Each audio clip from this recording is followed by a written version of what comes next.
Welcome back, folks. For those of you who don't know me, my name is Amy. I'm a Canva coach and a Canva community certified trainer. And today we're going to do a little bit more masking. And so I'm going to head on over to my elements area, to my shapes, and we're going to use one of these shapes here. Now, Canva has a whole bunch of shapes that we can use to do masking. And if you don't find the shape that you like, you can also generate your own shape by just describing what your ideal shape is. And Canva will use AI to generate that custom shape for you. But we are going to use a banner. So I'm going to head on over down here. I'm going to select See All. And we're going to use this banner right here. I'm going to make this a little bit larger and a little bit taller. And I'll just place it right there in the middle. I'm going to download this. I do not want to make it transparent. I need that white background behind there. And actually, before I download it, I need to make it black. So I'm going to change it to black. I'll come back up to Share. I'll click Download and download again. While that's downloading, I'm going to add another page. And on this page, I'm actually going to go to my Elements section and I'm going to grab an image. I'm going to grab an image of the Tower of Pisa. And I'm going to place this on my workspace and just make it a little bit larger. I don't really like this background on this image, so I'm going to change it. So I'm going to remove the background and then I'm going to add this blue watercolor image. And I'll just place it right up here. And I'll make it a little bit larger like that. I'm going to go to Position and Layers, and I'm going to move that watercolor background behind my Tower of Pisa. Here it is right here.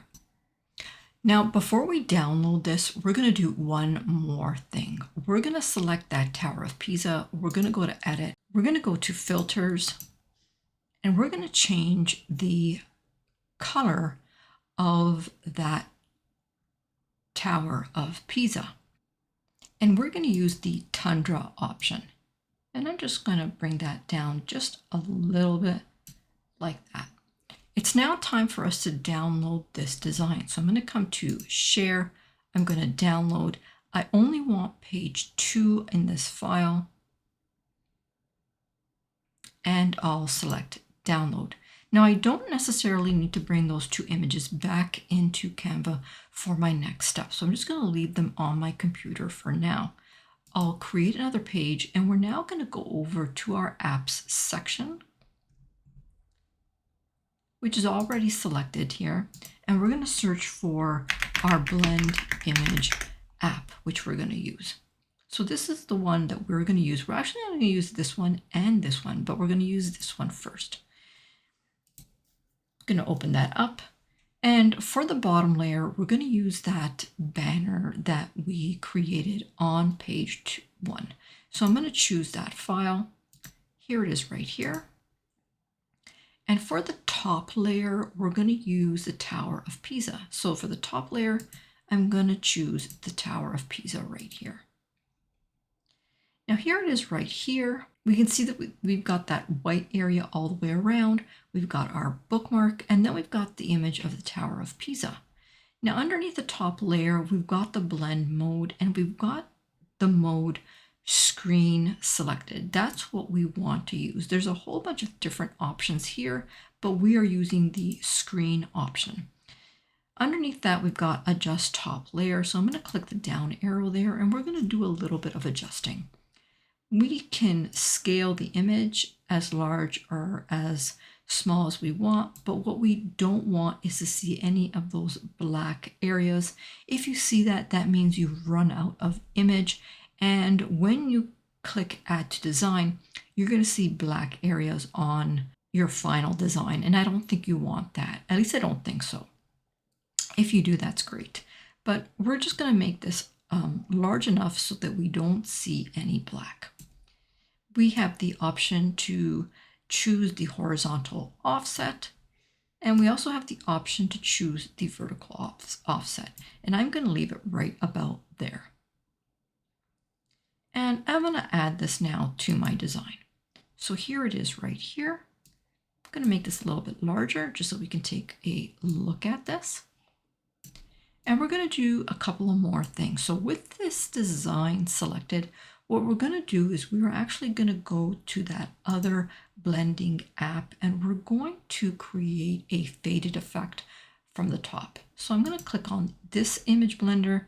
I'm going to open it and we are going to go into fade and we're going to use the linear option.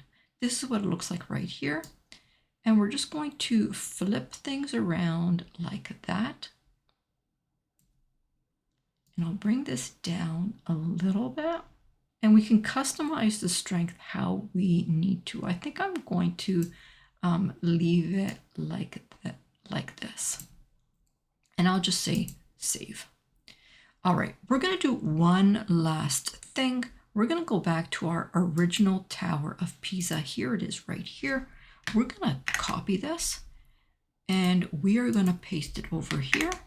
And I'm going to try and layer these both on top of one another as best I can. Now, sometimes it helps to make it transparent just so that we can kind of see where our image is in comparison to the image underneath. So sometimes it does help to make it a little bit transparent. I think I've got it on top of one another now. It looks pretty good. So what I'm going to do is I'm going to grab that image and I'm going to return the transparency to where it was and make it totally opaque. And what I'm going to do now is I'm just going to crop it from the bottom so that we've got that faded background, but the Tower of Pisa, we can see it loud and clear.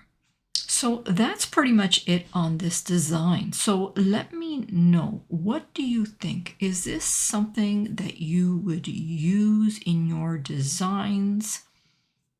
Did you learn anything in this tutorial? If you did learn anything and if you liked this tutorial, press the like button, subscribe, and turn that notification bell on. That way you are the first to know when new videos come out. All right, guys, for now, I'm going to say bye-bye. Until next time.